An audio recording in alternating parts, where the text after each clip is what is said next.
MX3. Tunay, natural, at orihinal. Mahalagang paalala, ang MX3 capsule ay hindi gamot at hindi dapat gamiting panggamot sa anumang uri ng sakit.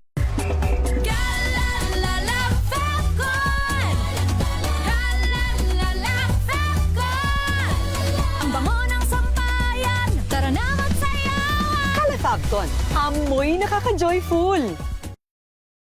Sa puso ng kalikasan, natatangi ang prutas ng mangosteen.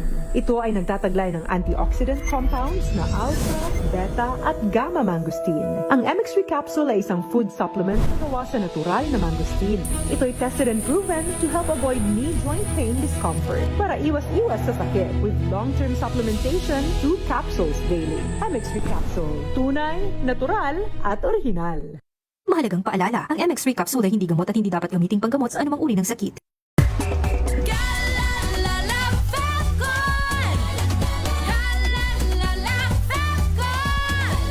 Ang bango ng sampayan, tara na magsayawan! Calefabcon, amoy nakaka-joyful!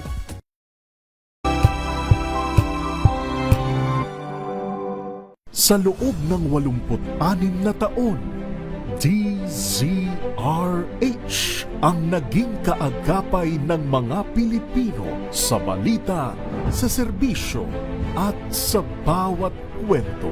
86 na taon ng tiwala at sa mga darating pang taon, mas pinalakas at mas pinagtibay para sa Pilipino. DZRH, una sa Pilipinas, una sa Pilipino.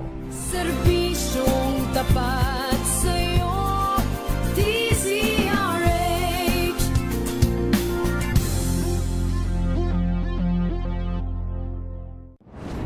Kung good vibes ang hanap mo, dito ka na sa sigurado. Mula sa mga istoryang nagbibigay ng inspirasyon hanggang sa mga kwentong may dalang solusyon. Mga balitang pampagaan ang pakiramdam at pampaganda ng araw. Hindi lang basta good news, kundi the better news. Mula Lunes hanggang Biyernes, 1:00 ng tanghali sa DZRH TV. And the Golden Dove for Best Public Service Program Host goes to May Binohan, DZRH. Ito na ang 28th KBP Golden Dove Awardee Best Public Service Program Host, ang Wonder Woman ng Public Service, si May Binauhan. Sa pagtulong, DZRH yan. Sa paglilingkod, DZRH yan. Sa pag-alalay, DZRH yan. Nasa dugo na, nasa pagkatao na ang serbisyo sa bawat Pilipino. Ito ang pangakong hindi na magbabago sa pagtakbo ng panahon. DZRH, Public Service Hour. Kasama ang Wonder Woman ng DZRH, si May Binauhan sa DZRH Radio, DZRH TV at DZRH Online. Pagtutulungang walang patid sa DZRH Public Service Hour. Sa pagtulong, sa paglilingkod, sa pag-alalay, kasama si May Binauhan sa DZRH Public Service Hour.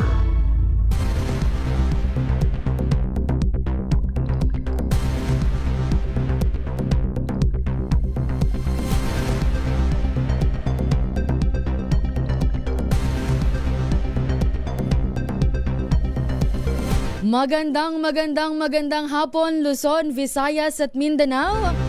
Magandang hapon Pilipinas. Biyernes na, thank God it's Friday. June 26, 2026. Aba, 6:26 sa 26 pala ngayon. June 26, 2026. Sa pangalan pa rin po ng ating Wonder Woman, Miss May Binauhan. Samahan niyo po ako hanggang alas 4 ng hapon dito po sa DZRH Public Service Hour. Ito po si Winapearl Hesoro. Ngayon po ang araw ng Biyernes. Ngayong hapon marami po tayong pag-uusapan. Pangalawang araw na din po ng ating pamimigay ng mobility devices dyan po sa Agusan del Sur.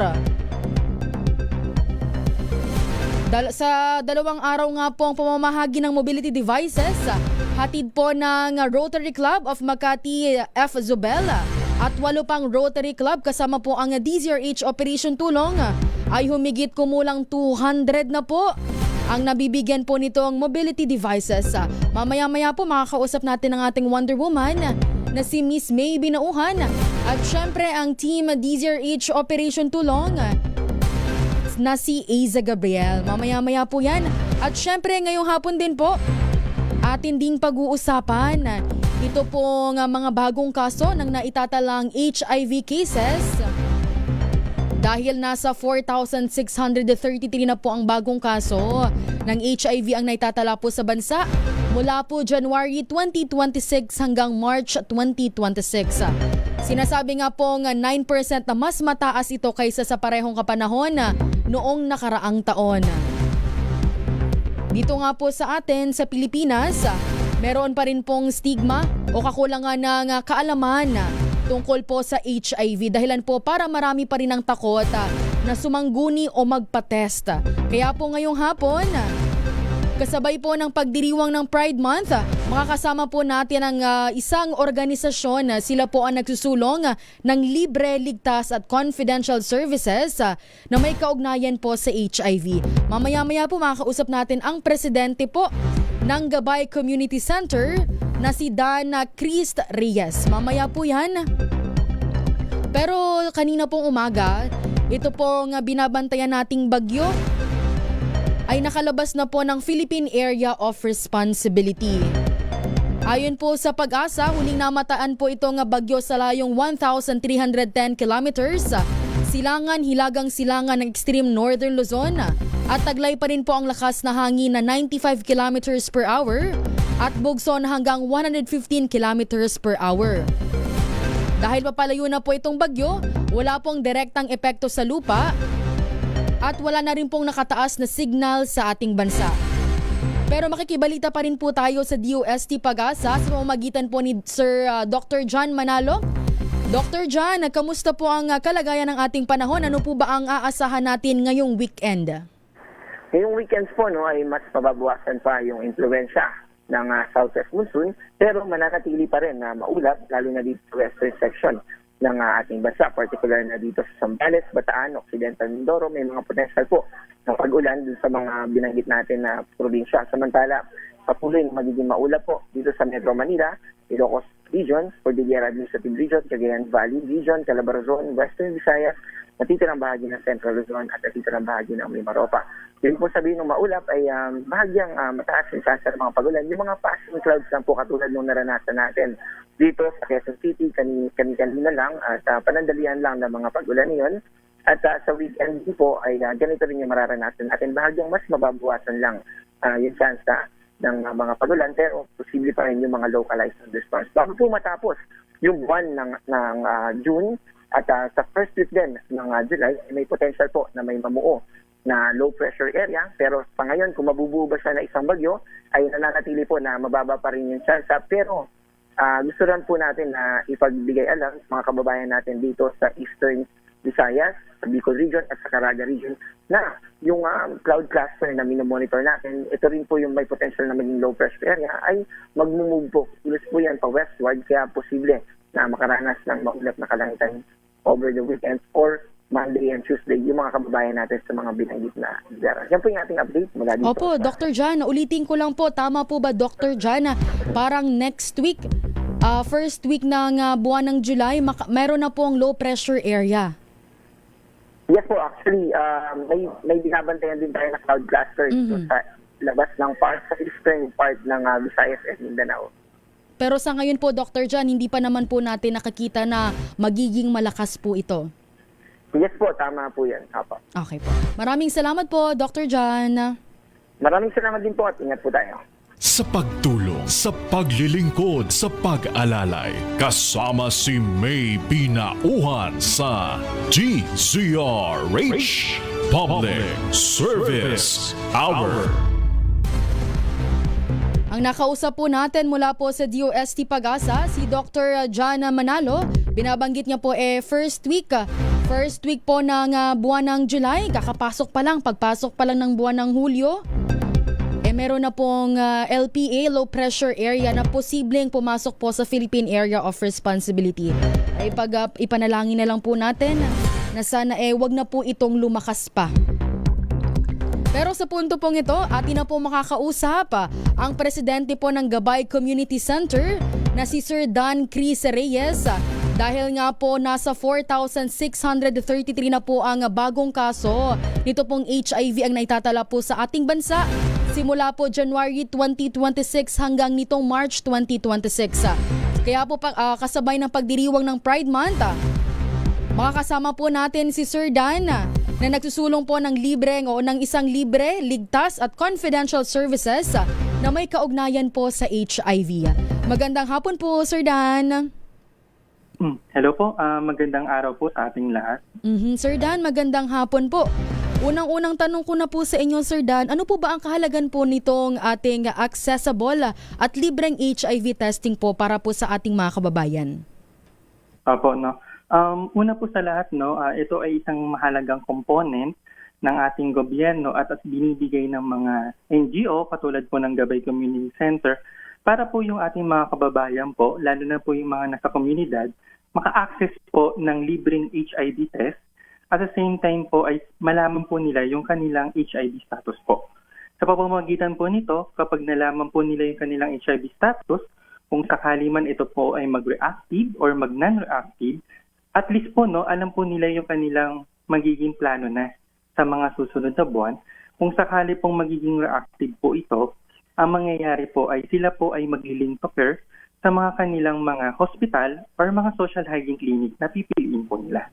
So hanggat sa mas maaga po nalalaman yung kanilang HIV status, mas makakapaggamot o makakapag-treatment ng mas maaga din po. Opo. Kasi Sir Dan, sa ngayon po parang meron po tayong stigma o parang kakulangan po ng kaalaman tungkol nga po dito sa HIV. Tapos siguro pagka may mga kababayan tayo na pagka ganito na nga, nag-positive na or what, parang takot na takot sila, Sir John. At meron din iba na parang, sorry for the term sir parang diring-diri sila nalapitan po itong positive na HIV person. Opo, tama po yung ating obserbasyon, sa kasalukuyan kasi, nanatili pa rin tayo nasa mababang antas ng edukasyon patungkol sa HIV. So, mayroon pong mga ganong perceptions ang mga komunidad ng pagkakaroon ng stigma towards sa mga person living with HIV. Pero kami po, ang lagi po namin sinasabi kapag kami po ay nasa HIV awareness sa mga barangay or sa mga community, ang lagi namin sinasabi, kinakailangan malaman natin ang HIV status, whatever kung positive or negative. Ngayon, kung sakali po na magpa-positive, ay mas maganda po, at least po, yung kanila pong pale-HIV status ay makakapaggamot po sila or treatment ng maayos o mas maaga po. Tapos po, sa mga kababayan naman po natin na nabibigyan po namin ng HIV awareness, tinatanggal din po namin yung kanilang stigma. Marami po kasi mga maling paniniwala patungkol sa HIV hanggang ngayon. May mga naniniwala po na maaari daw ito makuha sa kagat ng lamok or maaaring sa pag-share ng utensils, So yung mga ganun pong mga misconception ay pinuputol po natin sa komunidad. Para po at least kung sakali man, meron silang mga maging makaharap na PLHIV or kamag-anak po, or kapamilya, at least po alam po nila yung tamang pong pagproseso sa pakikitungo po nila sa mga PLHIV po at mawala na yung stigma. Ito nga po, sir, binanggit niyo po kanina na kayo po ay nagbabara-barangay. Tapos sir, nasabi niyo na nga na ang misconception nila o ng karamihan, ang tingin nila magkakaroon ka nito kahit na sa kagat lang ng lamok. Sir, baka pwede niyo po kaming bigyan ng background para sa mga nakikinig at nanonood, lalong-lalo na sir sa mga wala pang masyadong kaalaman tungkol sa HIV. Paano nga ba talaga sir nakukuha ang HIV? Okay po. Bali po, meron po tayong tinatawag na 3 modes of transmission po ng HIV. Yung una po ay yung unprotected penetrative sexual intercourse po. Mhm. Ibig sabihin po, nakikipag-sex po ang isang babae o lalaki sa lalaki nang walang protection po. So, kapag nagkaroon po sila ng interaction and then hindi sila gumamit ng condom, ay maaari sila or maaring maipasa yung HIV po or mga ibang STI. Mhm.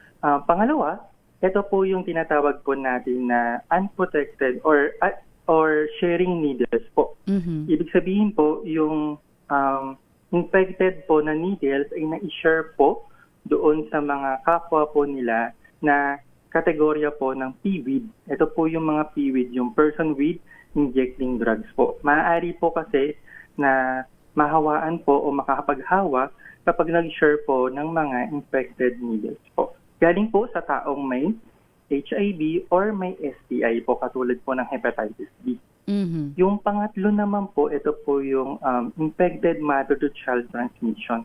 Ibig sabihin po, yung babae po na buntis na hindi po nakapag-treatment sa HIV, ay maaari niya maisalin o maipasa yung HIV doon po sa kanyang anak or sanggol sa pamamagitan po ng pagbubuntis, panganganak, or sa pagpapadede po or sa breast milk. So, yun po yung tatlong pamamaraan po para maipasa yung transmission ng HIV.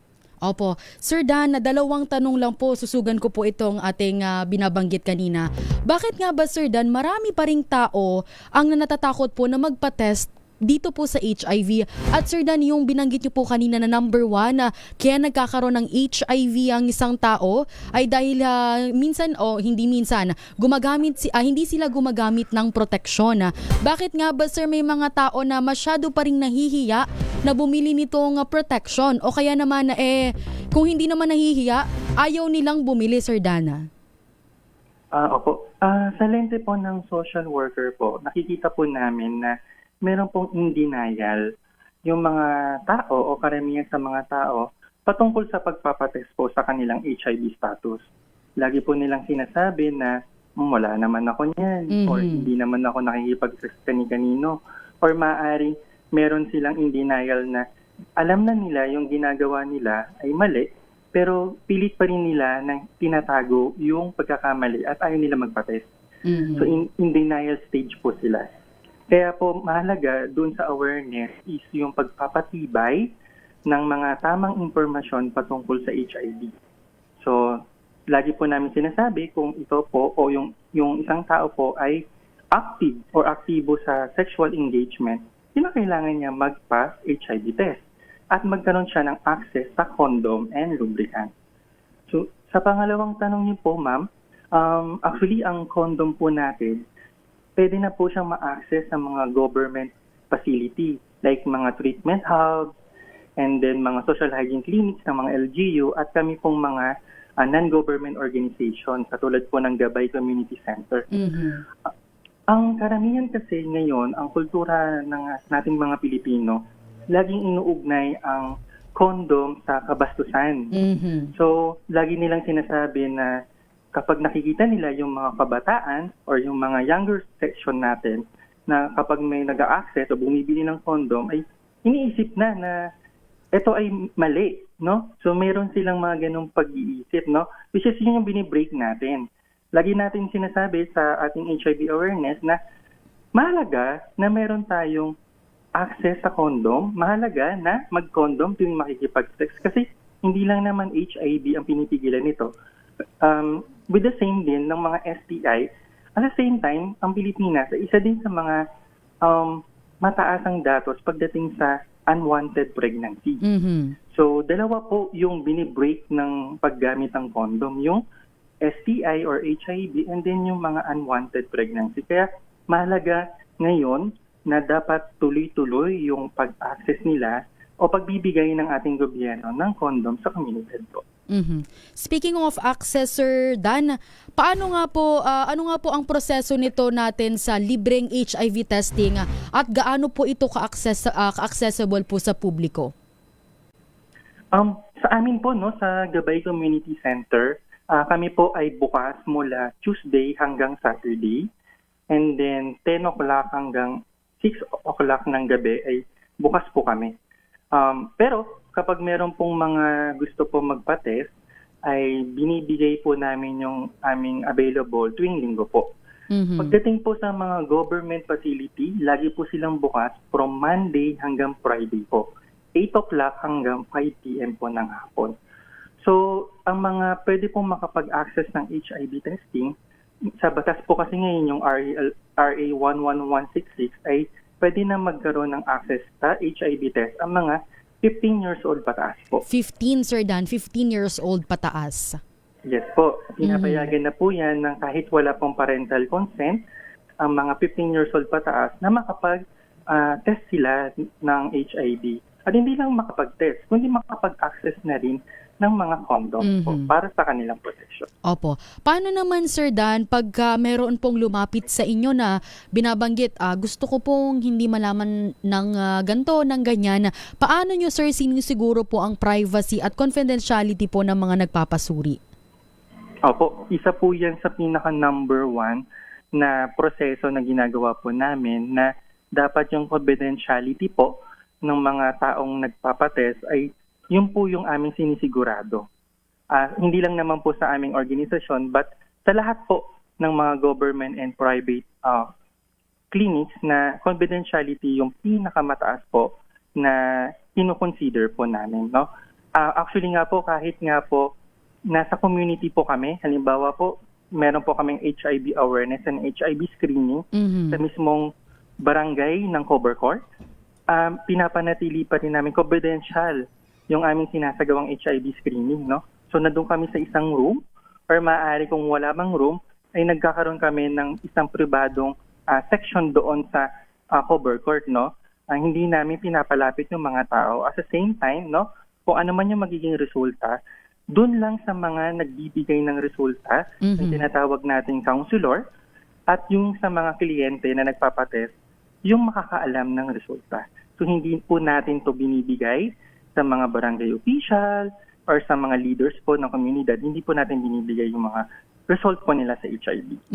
Sir Dan, para naman po sa mga nagtatanong, saan po ba nila pwede pong ma-access ito pong Gabay Community Center?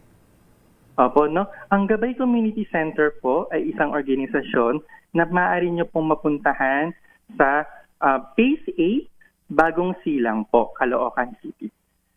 So, bukas po kami ng every Tuesday hanggang Saturday po.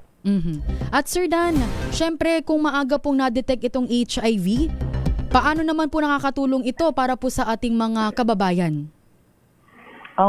Malaking tulong po, no, yung pagde-detect ng maagang HIV status ng isang tao po, no. Una po, no, maaaring hindi na siya kapitan ng mga opportunistic infection po. So, ibig sabihin, magsisimula siya sa treatment na at least mas malakas po siya. So, yun po yung pinaka number 1 benefit ng mga maagang nagpapatest at maagang nagpapatreatment po. Sir Dan, dalawang na lang po. Ano po ba, Sir Dan, ang inyong mensahe para po sa mga kabataan o hindi man kabataan na para sa ating mga kababayan na takot pa rin pong magpa-HIV test? At syempre, Sir Dan, ano po ang mensahe nyo sa ating pong mga kababayan na lalo-lalo na po tulad nyo na nais din pong maging advocate, lalo na po sa usapin ng HIV at mensahe sa ating mga kapatid kasabay po ng pagdiriwang ng Pride Month? Ayun po. So, gusto ko lang pong sabihin na ang Gabay po ay isang HIV organization po. So, hindi lang po kami nag-cater po ng mga non-PL-HIV po, kundi pa din mga person living with HIV. Sa mga non-PL-HIV po, ang hinikayat ko po kayo sa mga kabataan, sa mga kababaihan, sa mga lahat po ng mga gusto pong magpa-test, ay huwag po kayong matakot malaman ang inyong HIV status. Ang Gabay po ay sasamahan po kayo kung ano man po yung magiging resulta, magiging partner journey nyo po kami.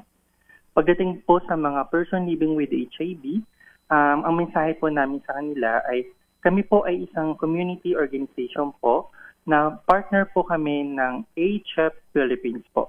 Kami po ay nagbibigay po ng mga psycho-spiritual counseling, mga psychosocial intervention po sa mga PL-HIV dito po sa Caloocan, mga livelihood program po sa mga PL-HIV na hindi pa po kaya magtrabaho. Meron po kaming livelihood program doon po sa aming Gabay Community Center. pwede po sila magpunta doon at magpa-member po para po at least meron po silang mga access pagdating sa mga social services po. Kasi nire-refer din po namin sila sa iba't ibang ahensya po ng gobyerno. And isa din po sa pagkakataon po nito ay hinikayat ko din po ang ating mga kababayan na maging advocate pagdating po sa HIV po, no? Hindi po namin to kakayanin lang, but bagkus po, no, kung tayo po ay sama-sama at magkakaisa laban po sa stigma and discrimination sa HIV, magkakaroon po tayo ng isang safe space na community kung saan wala pong panguhusga sa mga PLHIV, walang panguhusga sa mga gusto pong mag-access ng serbisyo ng HIV and AIDS. And then po sa mga ating mga kapatid po na nasa LGBTQIA+, Happy Pride Month po, no? So Pride Month natin ngayon, no? Gusto ko lang po pasalamatan ang lahat po ng mga tao po na lumalaban po. Ang Pride po is a protest, no? Pinaglalaban ang karapatan ng mga kapatid natin nasa LGBT, naglalaban ang karapatan ng mga kapatid natin na naapi sa iba't ibang sektor po. Kaya po, Happy Pride Month po sa ating lahat. Ayan. Maraming salamat po, Sir Dan. Maraming salamat din po sa invitation niyo po. Thank you po. Sa pagtulong, sa paglilingkod, sa pag-alalay, kasama si May Pinauhan sa DZRH Public Service Hour. Ang nakausap po natin ang presidente po ng Gabay Community Center na si Sir Dan Cris Reyes. Tayo po muna yung maghanap buhay. Pilipinas ang oras, 3:33 ng hapon. Ang oras na yan ay hatid. Wow, ang saya. Isang barangay na labada, puro mancha pa. Goodbye, pahinga. Mommy, isang laba lang yan sa Pride Bar Blue. May powerful stain-away enzymes na malupit sa dumit mansya. At di masakit sa kamay. Isang laba lang yan. Hello, pahinga. Hello, Pride Bar Blue. ACS. Tinesting, sinuri, siniyasan. Ang resulta, super effective ang Shield sa pagpatay ng bakterya at virus. Shield Antibacterial Soap. Believe ang mga eksperto sa Philippine Nurses Association. At si Mami. Tiwala ako sa Shield. Shield Antibacterial Soap. Napatunayang mabisa. Ang mga nurse, tiwala. ACS.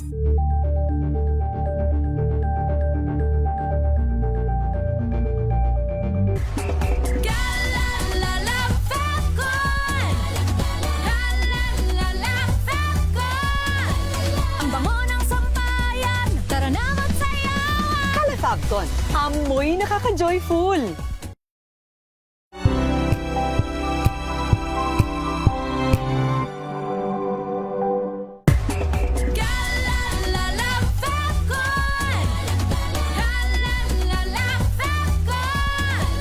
Ang bango ng sampayan, tara na magsayawan. Fabcon, amoy nakaka-joyful.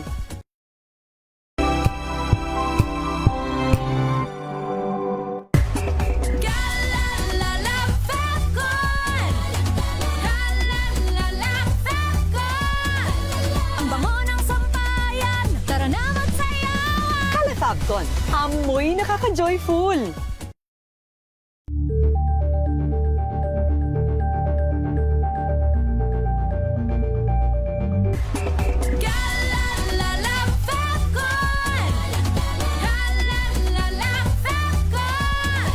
Ang bango ng sampayan, tara na magsayawan. Fabcon, amoy nakaka-joyful.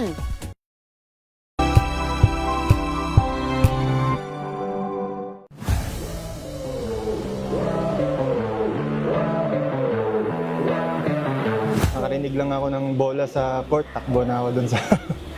So, sobrang grateful ko nung time na yon, dream come true para sa akin. So sa isip ko lang nun, di ko to sasayangin. Dream ko to eh. Tapos, yun na din, nakakatulong na ako sa family ko. Kasi ako lang din yung breadwinner eh. Ako yung panganay. Tapos, nasa college pa yung mga kapatid ko. Yun ang tulong-tulong lang din sa kanila. Pero ngayong conference, yun na, mas dodoblehin pa namin ang trabaho namin. Hi, I'm JB Bahio from NLEX Road Warriors. Panoorin ang aking interview sa Matchpoint. Mabuhay ang atletang Pilipino.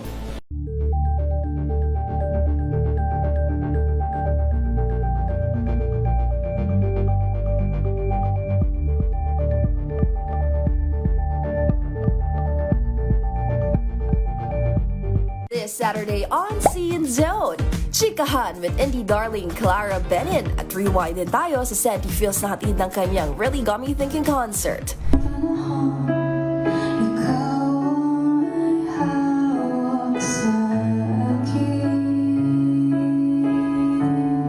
At kilalanin ang US OPM girl group na May May, humandang ma-LSS sa kanilang debut single na Telebong.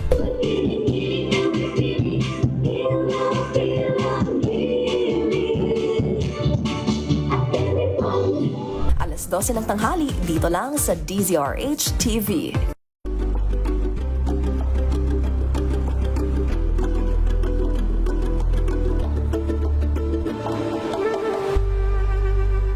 Maagang balitaan, maagang usapan sa mga issue at balita. Kasama si Kuya Angelo Palmones sa Magandang Umaga Pilipinas. Mula Lunes hanggang Biyernes.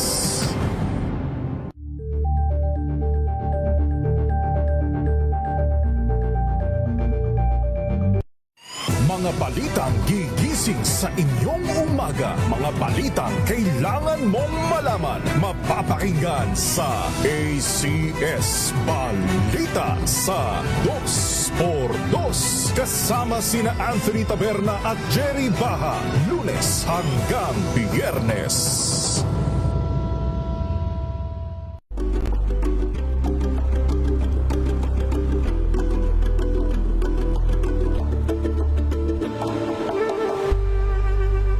Alamin ang mga maiinit na isyung pambayan, mga balitang kailangan mong malaman, usapin sa pamahalaan, politika, ekonomiya at kabuhayan. Ito ang mga dapat mong malaman, pakialaman at pag-uusapan dahil kayo ang tinig ng mamamayan dito sa Damdaming Bayan.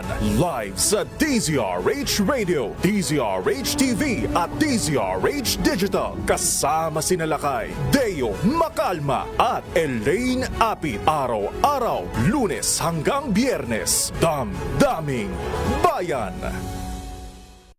Angel po si Angelo Palmones nag-iiwan sa inyo na isang magandang umaga. Maraming salamat. Life goes on! Good morning, Lakay! Good morning, Sister Ann. At good morning! Magandang mainit na umaga. Angel po si Angelo Palmones nag-iiwan sa inyo na isang magandang umaga. Maraming salamat. Sa Pilipinas, una sa Pilipino.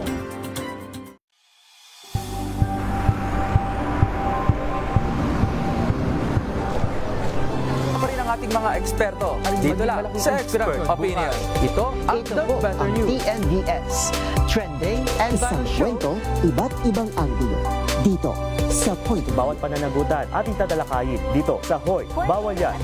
Pilipino, dito lang sa DZRH. Match up on entertainment and lifestyle. Ito ang NBC TV Network News.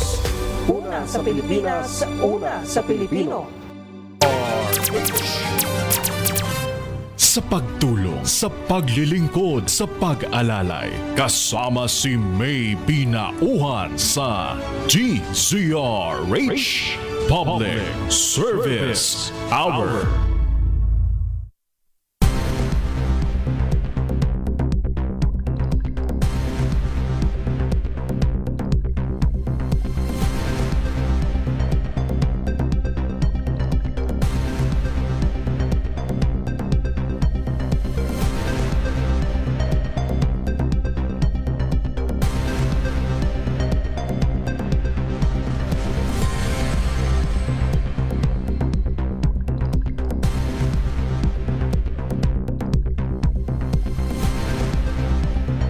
For 3:40 na po ng hapon. Ngayon po ay balikan natin ang ating pong pamamahagi ng mobility devices dahil pag-asa at inspirasyon. Hatid po ng humigit kumulang 200 na mobility devices na ipamahagi na po sa 2 araw na aktibidad sa ilalim po ng Walk with Faith ng Rotary Club of Makati F. Zubel at 8 pang Rotary Club kasama po ang DZRH Operation Tulong. Mga kasama po natin, live po mula dyan sa Agusan, si Iza Gabriel. Magandang hapon, Iza. Yes, Miss Wina, isang medyo makalimlim na hapon dyan sa inyo.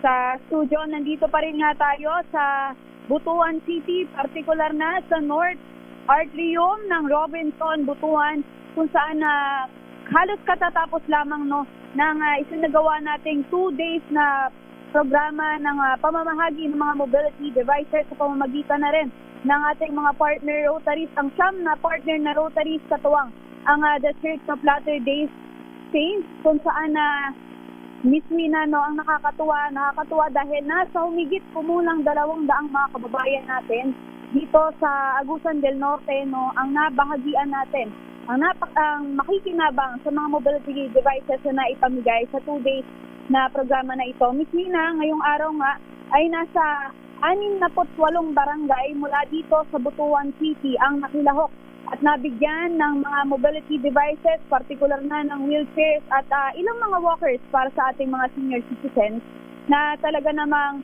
mapapakinabangan ng ating mga kababayan sa pagsasagawa muli ng mga pang-araw-araw nila na gawain sa buhay. Ito na kanina nakakwentuhan natin ang presidente ng PWD Federation ng Butuan City na si Sir Richie Ravelo, at batay nga sa kanya, mula doon sa 86 na barangay mula sa Butuan City ay nagkaroon, Miss Lina, ang bawat barangay na iyon ng representante o mga recipient natin para sa wheelchair. Anya, malaking bagay ito, lalo na para sa mga katulad niya at sa mga kasamahan niya na persons with disabilities.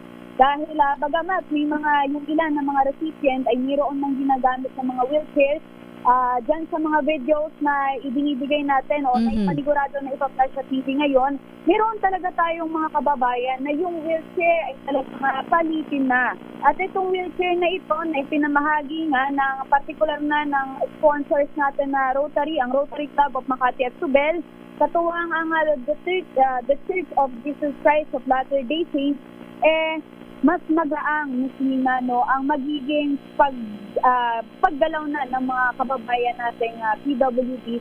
Dahil ito, bukod sa kaya na nilang bumalaw ng mag-isa, ay mas madali na rin itong bit-bitin kahit saan. At misli na ang nakakatuwa dito, kung makikita din sa ilang mga sinend natin na video, meron tayo ditong mga assessors na bago kasi makuha ng mga recipients natin yung kanilang mga wheelchairs, at tawag dito yung mga walkers, Nina, ay sinusukat muna iyan. So, ibig sabihin, lahat ng mga ipinamahagi ngayong araw na wheelchairs ay fit para sa bawat beneficiary Parang natin. customized, Iza, customized para sa kanila. Yes, Miss Mina, customized para sa kanila.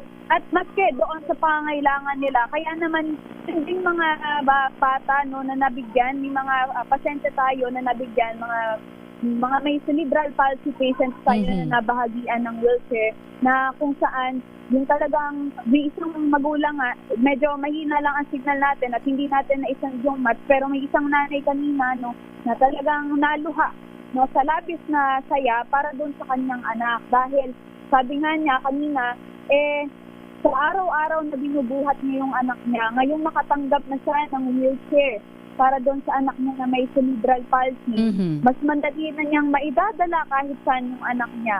At siyempre, kahit pa paano, ay magagawa na rin niya yung ibang bagay na pwede niyang gawin habang yung anak niya ay komportable na nakaupo at nananatili doon sa kanyang wheelchair. Miss Lina, katulad nga din na nabanggit natin kanina, bukod sa pamamahagi ng wheelchair, ay nagkaroon din ng legal services na handog naman ng mga samahan ng mga lawyers na narito sa Agusan del Norte. At marami din sa ating mga kababayan na ang nag-walk-in. Isipin mo yon, yung iba natin mga kababayan, ang main purpose lang nila kung bakit sila nagpunta rito sa ating event area ay maglibot-libot at mamasyal. Pero yung iba ay talaga namang sinulit na rin, no, yung serbisyong legal para sa, siyempre, mga konsultasyon nila at gayon din yung mga attendees natin ngayong araw, ang ating mga PWDs na kung saan nakapagkonsulta rin sila panigurado sa ilang mga question at mga kailangan nilang impormasyon na may kinalaman sa usaping legal. Miswina, sa mga oras na ito, tapos na kami, no? Tapos na tayo sa awarding. Naibigay na lahat, Iza? Yes, Miswina, naibigay na. Pero yung mga kanina, dyan sa mga litrato, makikita nyo, ilan pa lang yan, Miswina, sa mga wheelchair. Actually, meron pa ritong mga naka-box pa, kahon pa. Siguro nasa ano pa to, 50 peraso ng mga wheelchair, Miss Tina. Medyo hindi na kinaya ng ating mga assessors na i-set up kasi nagsimula sila kaninang bandang alas 5 ng umaga na mag-arrange ng halos 160, Miss Tina, ngayong araw. Ngayong araw lang, Miss Tina, nila sinet up. Yung almost 160 wheelchairs na ipamahagi natin sa 100 at 6 na pong mga kababayan natin. At meron pa ditong natitirang 50 na ito-turn over naman na doon sa mga ilang barangay na hindi nakapunta yung mga recipients. Siyempre, yung ilan kasi sa mga dahilan, medyo pahirapan din yung mga lugar. Dahil etong bahagi ng Butuan, may mga lugar talaga dito na kubundukan, Miss Nina. Kaya naman, nung kausap natin kanina si Sir Richie, yun nga, may mga recipients na doon magmumula at minabuti na lang nila na para din sa kaligtasan ng mga kababayan natin ay sila na mismo yung magdala doon sa kanilang mga bahay. Isa na lang, baka meron kayong gustong pasalamatan sa mga tumulong para naman maging possible itong Walk with Faith. Yes, Miss Wina, no, nais natin pasalamatan yung mga nakapartner natin, no, sa 2 araw na ito. Una na dyan ang Rotary District 3860, ang Area 3E at 3F sa pamamagitan ng kanilang Assistant Governor ng Area 3E, si Ms. Maria Jean Milanci, Assistant Governor Area 3F, si Sir Anthony C. Madayag Jr., ang mga Rotary Club sa ilalim ng Area 3E, ang Rotary Club of Butuan North, sa pangunguna ng kanilang presidente, President Stark Madrid Tagunayon, Rotary Club of Downtown Butuan, na pinangungunahan ni President Maria Gleza Dubores, si Rotary Club of Central Kapatbaran, si President Charlotte Marie Antoniette Betay, ang Rotary Club of Butuan East Central sa pangunguna naman ni President Giovanni Jomongha. At syempre, ang mga kasama din natin sa Area 3F, Rotary Club of Butuan, Rotary Club of Central Butuan, Rotary Club of Midtown Butuan, ang ating host club para sa 2 araw na event na ito, ang Rotary Club of Uptown Butuan, Rotary Club of Butuan Highlands, at syempre, Miss Nina, yung mga taong talagang naging punong abala dito sa proyekto na ito, ang project chairperson, ang past assistant governor ng District 3860, si Maria Teresa Martires Salice. At Miss Wina, nais din natin pasalamatan yung isa pa sa katuwang ni Assistant Governor Maria Teresa Salice, si Sir JB Kabugano, na mula airport, Miss Wina, pagdating natin dito sa Butuan City ay siya yung nag-assess sa atin, ang kumuha ang nagsundo sa atin, ang naghatid dito sa venue na unang pinagganapan natin sa Kabadbaran hanggang sa buong araw. Itong 2 araw na nanatili tayo dito sa Agusan del Norte ay si Sir JV ang nag-asikaso talaga sa atin. At siyempre, nais din natin salamatan, no? Siyempre, ang Rotary Club of Makati at Tubel sa pangunguna ng napakasipag talaga nila na United Chosen President si Sir Emilito Orenza, ang Rotary Club of Makati Ayala Triangle, at siyempre, ang Rotary District 3830 na siyang pangunahing donor ng mga wheelchairs, at siyempre, sa pamamagitan din ng The Church of Jesus Christ of Latter-day Saints, katuwang ang kanilang mga wheelchair assessors na talaga namang mismong sila ang nagbuo, ang nagkumpuni at nagbigay direkta sa mga benepisyaryo natin sa mga wheelchairs na sabi nga ay mapapakinabangan para muling makapamuhay ng normal ang mga kapatid natin na PWD. Miss Rina, mula pa rin dito sa Butuan City, nako bukas ay magbabalik na ang ating Wonder Woman dyan sa Manila. Para naman sa iba pa nating mga activities katulad na lamang ng bloodletting na gaganapin sa darating na Hulyo. Kaya abangan ng ating mga kababayan yung mga susunod natin na announcement patungkol dito. Mula pa rin dito sa Butuan City, ito si Aiza Gabriel para sa DZRH, una sa Pilipinas, una sa Pilipino. Maraming salamat, Aiza Gabriel. Sa pagtulong, sa paglilingkod, sa pag-alalay, kasama si May Binauhan sa DZRH Public Service Hour. Pilipinas ang oras, 10 minuto na lang bago mag-alas 4 ng hapon.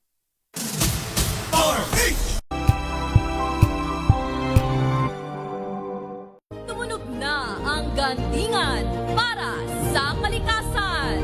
Ang itinanghal bilang Best AM Radio Program Host ay si Cesar Chavez para sa special on Saturday ng DZRH.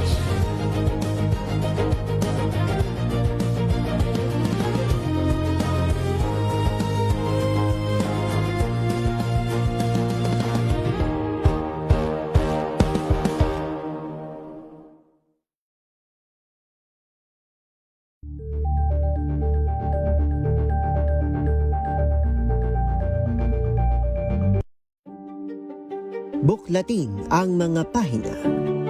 Pakinggan ang boses ng lipunan. Tunghayan ang mga issue mula sa ibang katayuan. Nakakalungkot kasi deserve ba namin ng ganito? Na hindi nila alam kung ano talaga yung kanilang mga karapatan. Yung gobyerno, tinulungan nila yung kanilang magsasaka. Pinapatahimik tayong lahat using various laws. Through education, kayang-kaya nating baguhin yung ganitong klaseng pag-iisip. Isang kwento, iba't ibang anggulo. Dito, sa Point of View.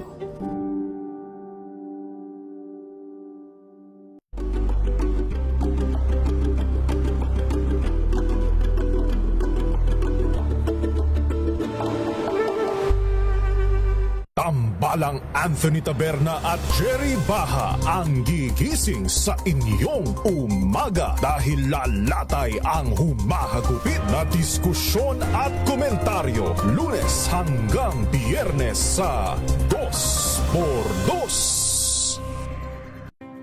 Better News. Una sa Pilipinas, una sa Pilipinas. NVS, Trending and Viral Show. Nakahandang sa ating balitan mga kaibigan sa Rapido Hataw. Public Service Hour. Siyempre pa, una sa Pilipinas. Una Ayan sa... ang kabuhanan din pala tuntunan ng break time. Sabay niyo na po ang mga balita at talakayan sa Balansyado. Maraming salamat. Ito ay bunsod ng naitalang 17 individual na ang kanilang naaresto. Metro Manila Development Authority o MMDA ang No Contact Apprehension Policy o NCAP sa Metro Manila. Sa ilang mga dokumento ay peke. Hindi rin legal ang employment na ipinangako sa kanila. Sa mata ng batas, mananagot ang sangkot at may sala. Dahil sa bawat paglabag, may karampatang parusa. Alamin ang mga pananagutan sa likod ng mga bawal. Dito sa Hoy! Bawal Yan! Tuwing Sabado, alas 11:30 ng umaga. Dito lang sa DZRH TV.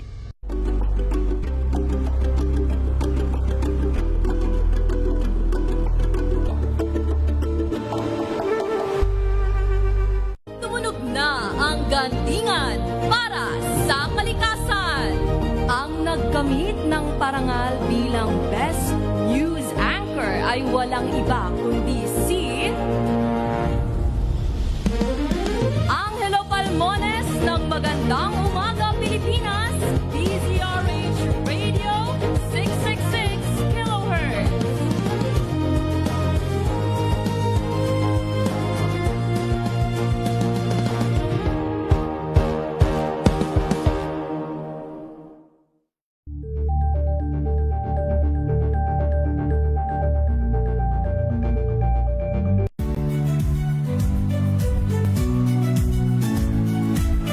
Magandang araw mga kaibigan. Ito po ang inyong balerina ng bayan, si Lisa Makuhay Lizalde, na nag-aanyaya sa inyong samahan kami at ang aming mga espesyal na panauhin para sa kalahating oras ng masayang kwentuhan sa aming programang Art to Art, kung saan ang usapang sining at kultura ay para sa lahat. Huwag kaliligtaan, tuwing linggo, alas 3:30 ng hapon, dito lamang sa DZRH Radio, DZRH TV, at via online streaming. Uhan sa DZRH Public Service Hour. 5 minuto na lang po bago mag-alas 4 ng hapon. Dakuan po muna natin ang report. Pakikiisa at kaayusan ng nasa 30,000 na Manileños sa isinasagawang pagdiriwang ng Araw ng Maynila, ibinida po ni Manila Mayor Isko Moreno. Ang buong detalye sa report ni RH9 Tina Nolasco. Tina? Wina, ipinagmalaki ng pamahalaang lungsod ng Maynila ang ipinamalas na disiplina, kaayusan at pagkakaisa ng mahigit 30,000 Manileños na dumalo sa selebrasyon ng ika-455 anibersaryo ng lungsod at State of the City Address o SOCA ni Manila Mayor Isko Moreno sa Quirino Grandstand noong June 24, kung saan hindi napigil ng malakas na ulan ang mga dumalo at hindi rin naging hadlang ang hangin na nagpatumba sa mga tenta, LED walls at mga upuan. Mabilis namang naisaayos sa mga empleyado ng Manila LGU ang venue at nang muling umulan sa kalagitnaan ng talumpati ni Mayor Isko, hindi na nag-alisan pa ang mga tao na lalong nagpasigla sa pagdiriwang. Naglatag din ng picnic mat sa mga pamilya sa paligid ng Quirino Grandstand na napuno ng senior citizens, mga estudyante, mga empleyado ng syudad at mga barangay, habang tila piyesta naman ang paligid sa damdaang food stalls na nagpamigay ng libreng pagkain at inumin. Ibinida rin ng lokal na pamahalaan na sa kabila ng napakalaking bilang ng mga dumalo, walang naitalang malaking insidente at sa pagkatapos ng nasabing araw ay nalinis ang Quirino Grandstand sa tulong ng mga residente at mga kawani ng lungsod. Ito si RH9 Tina Nolasco para sa DZRH, una sa Pilipinas, una sa Pilipino. Maraming salamat RH9 Tina Nolasco. Sa pagtulong, sa paglilingkod, sa pag-alalay, kasama si May Pinauhan sa DZRH Public Service Hour. Bago po tayo magpaalam, gusto ko lang pong batiin ng happy birthday sa aking pong sister-in-law, si Ate Lira Bilhera Hisoro. Happy birthday, ate! More birthdays to come at ingat kayo dyan. Sa pangalan pa rin po ng ating Wonder Woman, Miss May Binauhan, dito na po nagtatapos ang ating isang oras na paghahatid ng tulong at serbisyo sa atin pong mga kababayan na may kaunting balitaan. Sa pangalan po ng ating Wonder Woman, ito po si Wina Perlasoro para sa DZRH, una sa Pilipinas, una sa Pilipino. Pilipinas ang oras, 1 minuto bago mag-alas 4 ng hapon.